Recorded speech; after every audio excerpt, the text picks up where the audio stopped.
Welcome back to AM Live, and I'm here with my dear friend Helen.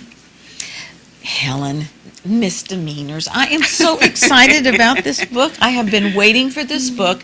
It's been about a year.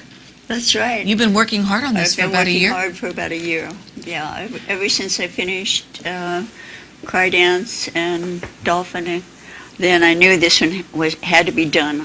If I didn't do anything else, I had to do this book. This one's going to give me a run for my money with First Love Last, because that's still my favorite. It's one of my favorite all-time books that I have ever read. It is the most touching story, and this is about the 70s. This is definitely the 70s. So it's peace, love, rock and roll, and dope. And sex. Well, good for you, Helen. Wild women. So it's an autobiography. In a way. Yeah, there we go. It's a novel. It says right there it's a novel, but there's nothing that happens in this book about the political scene, especially at that time, which was women were just looking at, oh my gosh, we've been treated like, servants here for 100 years. Right. And they were breaking loose. And there's nothing in there in the political scene that happens to my character that didn't happen to me. Like being told Title IX was nothing that we should try to make the schools do something about, because there were no teeth in it, and there weren't. It just said, like the president of the college where I was working one week, our committee said, you've got to have some women faculty. They were all men. You've got to have some you've got to have some women administrators. They were all men. He just looked at us and said, I don't think you understand. Title IX just says we have to show intent.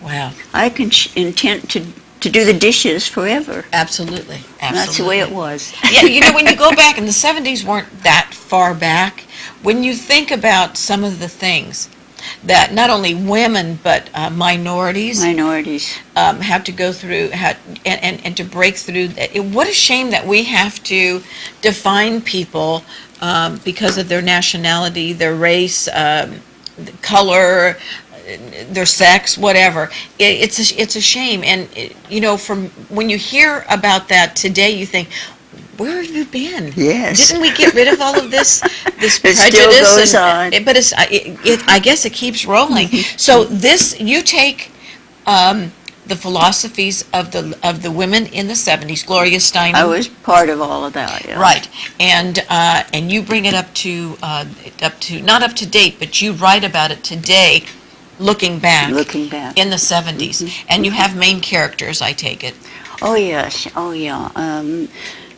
My main character pretty much represents what happened back then, which was many women were in nice, comfortable suburban marriages, and as long as they took care of the children, and as long as the dinner was ready when hubby came home, and they read their little women's magazines that in those days all said, now if hubby comes home and he's tired, you keep your little troubles to yourself, and you take care of, put the children to bed. And that was the world, and that was her world.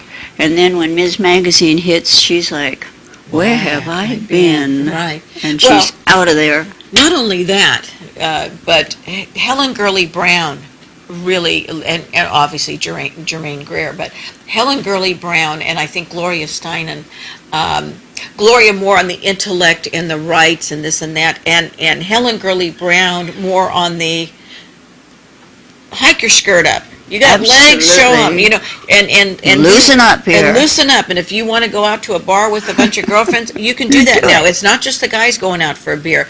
So I think that these women were so exciting to listen to and have them lead the way. Yes. And what's so nice about it is that you can pick and choose. You don't have to go berserk, but you can pick and choose the things that made you feel good. That's right. And go with the flow. I think it was the first time that women began to look at what did they really want instead of what were they supposed to want. And without guilt. Without guilt. And I think that's one of the most important things is without guilt.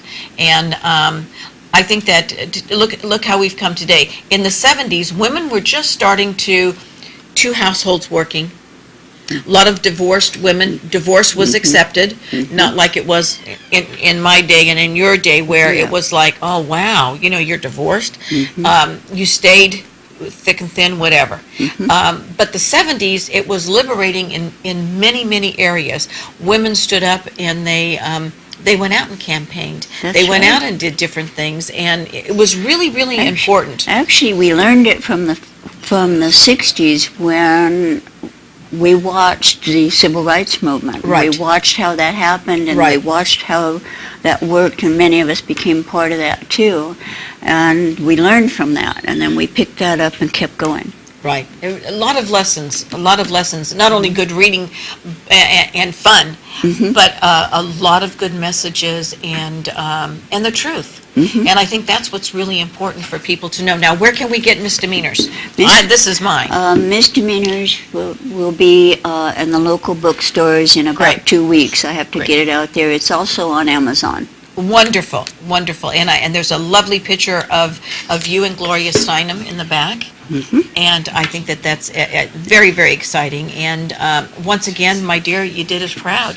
Thank you. And I'm so anxious to go home and start reading this. So please get out and get Helen's new book and give us some feedback. We're going to take a short break and we'll be right back.